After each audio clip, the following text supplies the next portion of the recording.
Hello प्यारे दर्शकों। भगवान शिव का धनुष, जिसे पिनाक के नाम से जाना जाता है, देवताओं का वरदान था। यह धनुष इतना शक्तिशाली था कि इसे उठाने का सामर्थ्य केवल भगवान शिव में ही था। इस धनुष को राजा जनक ने अपने महल में रखा था। राजा जनक ने प्रण किया था कि उनकी पुत्री सीता का विवाह केवल उसी व्यक्ति से होगा जो शिव धनुष को उठाकर उसकी प्रत्यंचा चढ़ा सकेगा। यह शर्त केवल शक्ति की परीक्षा नहीं थी, बल्कि यह वीरता, धैर्य और आत्मविश्वास की कसौटी थी। राजा जनक ने अपनी पुत्री सीता के स्वयंवर के लिए जनकपुर नगरी को सजाया। फूलों और दीपों से सजी यह नगरी किसी स्वर्ग लोक से कम नहीं लग रही थी। स्वयंवर में भाग लेने के लिए दूर दूर से राजा, महाराजा और योद्धा आए। सभा में शिव धनुष को एक विशाल मंच पर रखा गया था। यह धनुष इतना विशाल और भारी था कि इसे देखते ही कई राजा हिम्मत हार गए। सीता माता, जो पृथ्वी की पुत्री मानी जाती थी, केवल सुंदरता की मूर्त नहीं थी, वह धर्म, शील और साहस की प्रतिमूर्ति थी। उनकी निष्ठा और मर्यादा ने उन्हें जनकपुर की सबसे प्रिय राजकुमारी बना दिया था। स्वयंवर के दिन सीता राजमहल की बालकनी के नीचे उपस्थित राजा महाराजाओं को देख रही थी। उनका मन एक ऐसे वीर के लिए प्रार्थना कर रहा था जो न केवल शिव धनुष को उठा सके, बल्कि धर्म और सत्य का पालन करने वाला भी हो। स्वयंवर का शुभारंभ हुआ। राजा जनक ने शिव धनुष के महत्व और शर्तों को दोहराया।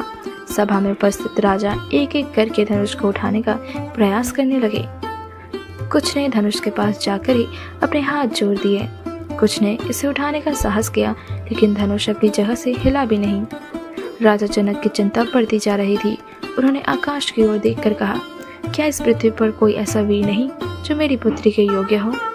सभा में उपस्थित ऋषि विश्वामित्र, जो भगवान राम और लक्ष्मण के साथ आए थे, ये सब देख रहे थे। उन्होंने राम को आदेश दिया, राम आगे बढ़ो और इस चुनौती को स्वीकार करो।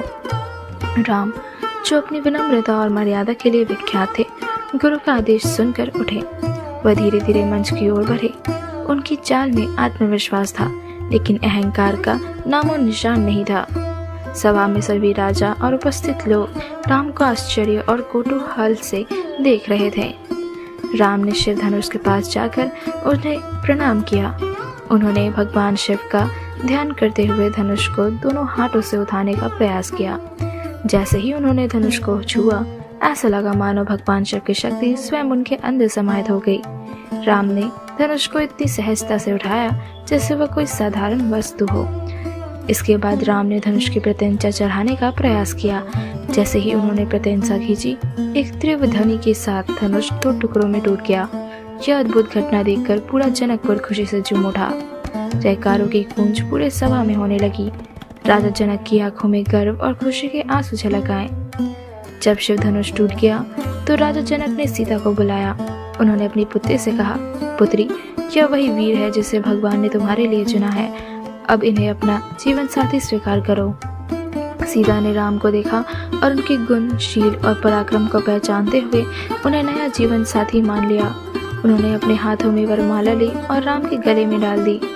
यह दृश्य इतना पवित्र और अद्भुत था कि वहाँ उपस्थित सभी लोग भाव विभोर हो गए।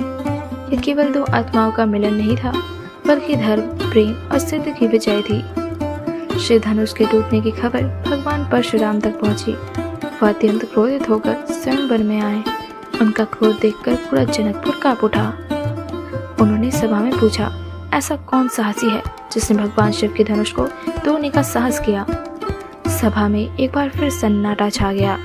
राम ने विनम्रता से परशुराम को प्रणाम किया और कहा, भगवान, यह सब आपकी कृपा और शिव जी के आशीर्वाद से संभव हुआ है। राम की विनम्रता और मर्यादा देखकर परशुराम का क्रोध शांत हो गया। उन्होंने राम की योग्यता को पहचाना और उन्हें आशीर्वाद देकर चले गए। शिव धनुष तोड़ने की यह कथा केवल एक वीरता की घटना नहीं है, यह धर्म, साहस और प्रेम की विजय है। यह कथा हमें सिखाती है कि सच्चा वीर वही है जो शक्ति, मर्यादा और विनम्रता का आदर्श प्रस्तुत करे। जय श्री राम।